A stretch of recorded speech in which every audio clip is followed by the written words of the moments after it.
Itong tutorial ko ngayon mga idol, para ito sa mga bata na hindi ko naman nilalat yung mga bata ngayon, yung edad 15 pataas, 20 ganon. Ito lang masasabi ko sa inyo mga undong inday, kung buhay pa yung magulang nyo, ito lang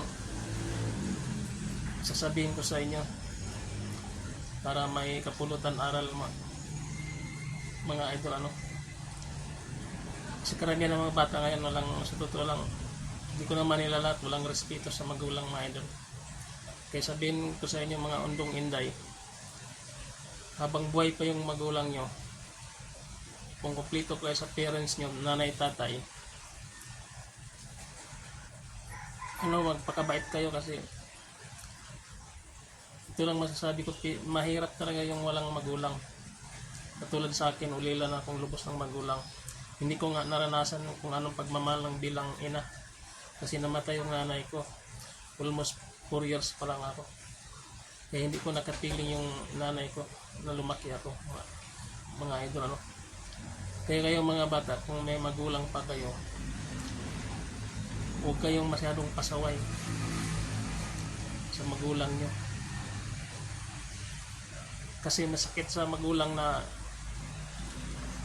katulad sa yung naglalakwatsa lang, pinaaral kayo naglalakwatsa, nagbabarkada, pag sermonan kayo, nagtatampo kayo, nagagalit, yan ang huwag nyong gagawin mga inday, undong.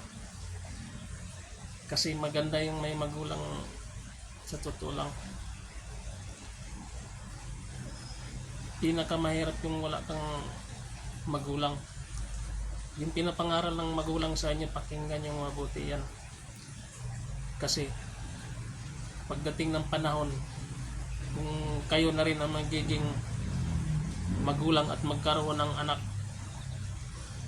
magkaroon na kayo ng pamilya at anak, tapos sagot-sagutin kayo ng anak nyo, dun yung maramdaman na mapagtanto kung anong ginagawa nyo rin sa magulang ninyo, na masakit pala na sasagot-sagutin kayo ng mga anak nyo.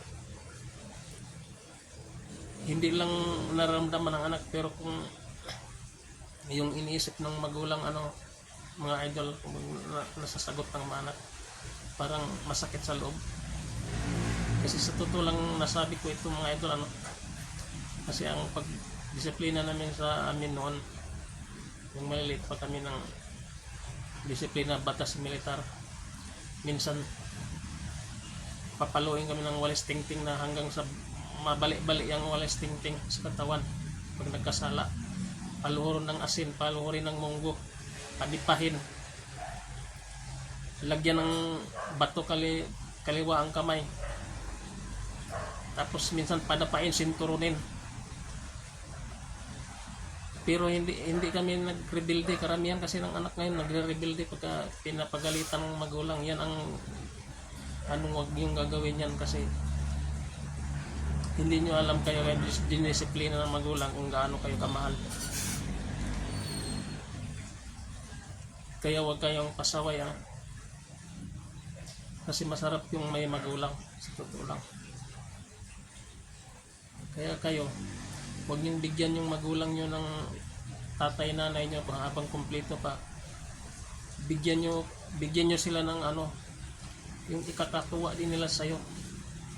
Hindi porket na anak kayo, sa kanila lang din lahat. Kung alam nyo na kayong kumita, bigyan nyo rin sila na matutuwa siya para sa inyo. Yun lang mga idol.